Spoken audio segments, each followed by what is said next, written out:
Job vivió aproximadamente alrededor de 1613 a.C., unos 757 años después del diluvio y 25 siglos después de que Satanás el diablo engañara a Eva en el jardín de Edén. Él todavía podía entrar en el cielo y podía acusar al pueblo de Dios ante el rostro de Dios. Satanás compareció ante Jehová en el cielo como un Dios rival, desafiándole en su propia cara, diciendo que podía apartar de él a su siervo Job y, por extensión, a cualquier siervo suyo. Dio a entender que Job servía a Dios principalmente por motivos egoístas. Dijo: piel por piel, el hombre dará todo lo que tiene por salvar su vida. Así que ahora empieza un ataque directo a Job para conseguir apartar a Job de Dios. Primero, los sabeos atacaron y mataron a los sirvientes a espada. Segundo, cayó de los cielos fuego, que no se especifica si eran rayos u otro tipo de fuego, y las llamas devoraron a las ovejas y a los sirvientes, así que se queda sin rebaños y sin pastores. Después, 3 bandas de caldeos se lanzaron sobre los camellos y se los llevaron. También mataron a los sirvientes a espada. Sus hijos y sus hijas estaban comiendo y bebiendo vino en casa de su hermano mayor, y de repente se levantó un fuerte viento del desierto y golpeó las 4 esquinas de la casa, y ésta cayó sobre los jóvenes y los mató. Satanás hirió a Job con úlceras dolorosas desde la planta del pie hasta la coronilla de la cabeza. Él describe su enfermedad diciendo: mi cuerpo está cubierto de gusanos, mi piel está llena de costras y de pus. A mi esposa le da asco mi aliento, y mi olor es repugnante para mis propios hermanos. Mi piel se ha puesto negra y se me ha caído, mis huesos arden de calor. Finalmente, después de todo lo que había pasado, su esposa le dice: maldice a Dios y muérete. Hasta aquí Job aguanta bastante bien y sigue defendiendo a Dios. Pero después llegan 3 supuestos amigos que en vez de animarlo le hacen daño con sus palabras. Y es muy curioso analizar quiénes eran estos 3 amigos. El primer falso fue Elifaz, el temanita, indicando que era descendiente de Abraham por medio de su nieto Esaú. Los temanitas se hicieron famosos por su sabiduría apóstata, puesto que no se habían adherido fielmente a la religión verdadera de Abraham. Bildad, el suita, fue el segundo compañero falso, siendo también descendiente de Abraham por medio del 6.º hijo de Abraham, Suá, por su segunda esposa Keturá. Bildad también había llegado a ser apóstata de la religión verdadera de Abraham.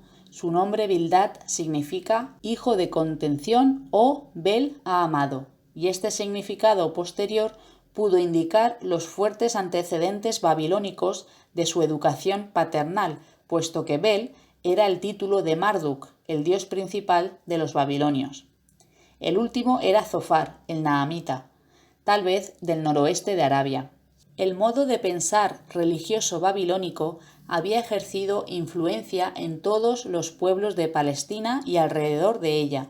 Las evidencias indican que los llamados amigos de Job se habían hecho adictos de la apostasía babilónica. La primera prueba es la manera en la que hablan de Dios. Aparentemente se hacen pasar por monoteístas, pero en realidad dicen Dios como uno más de los dioses existentes, usando solo la forma general. Mientras que Job, cuando habla de Dios, añade el artículo él para diferenciarlo y que quede claro que él está hablando del Dios verdadero, tal como hacía Abraham. Elifaz solo usa una vez a él, el Dios verdadero. Además, Job usa el nombre propio de Dios 5 veces. Otra evidencia característica de la religión babilónica es la de comunicarse con los espíritus o demonios. Note que en el primer discurso de Elifaz recurre a una de sus experiencias espiritistas, a semejanza de las babilónicas, para apoyar su argumento. Elifaz presenta la filosofía materialista babilónica de que solo los sabios prosperan y los culpables sufren adversidad. Mentirosamente pretende que Jehová no tiene fe en sus siervos. Bildad hace un llamamiento a prestar atención a las tradiciones de generaciones previas. Zofar aboga por mantener sencilla la religión y no profundizarse demasiado en conocer cosas de Dios. Satanás maniobró a estos agentes babilonizados para que utilizaran sabiduría filosófica para debilitar mentalmente a Job en su lealtad a Jehová. El hecho de que hubiera 3 de tales consoladores fingidos da énfasis al esfuerzo total de Satanás de esta manera sutil. Resumiendo, Elifaz cuestionó la integridad de Job y afirmó que Dios no confía en sus siervos. Dijo que Job era descarado y malvado y que no respetaba a Dios. Acusó a Job de ser codicioso e injusto y afirmó que los humanos no le son útiles a Dios. Bildad insinuó que los hijos de Job habían pecado y que merecían lo que les había pasado, y dio a entender que Job no temía a Dios. Dijo que Job era un malvado. Afirmó que ser fiel a Dios no sirve de nada. Zofar acusó a Job de charlatán y le dijo que abandonara sus prácticas pecaminosas. Insinuó que Job era malvado y que disfrutaba del pecado. Por medio de este largo duelo bajo la mano de Satanás, por medio de sus títeres terrestres, Job fue probado hasta el mismísimo centro de su corazón. No obstante, su corazón resultó ser veraz, limpio, lleno de esperanza y confianza en Dios. Se puede ver claramente las cosas que puede usar Satanás para hacer daño. Puede usar los elementos naturales. Con esto no estoy diciendo que todos los desastres naturales del mundo sean provocados por Satanás, ya que los desastres naturales nos amenazan a todos, pero sí queda demostrado el poder que tiene.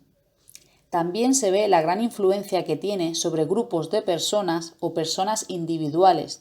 Todos ellos fueron simples instrumentos utilizados, siendo o no conscientes de ello, por ese archienemigo de Dios y del hombre.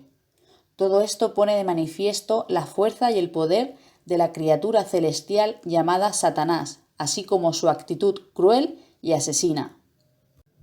Sin embargo, es importante notar que Satanás reconoció su impotencia frente al mandato expreso de Dios, pues no desafió el poder y la autoridad de Dios cuando se le prohibió quitarle la vida a Job, así que tiene mucho poder pero es limitado.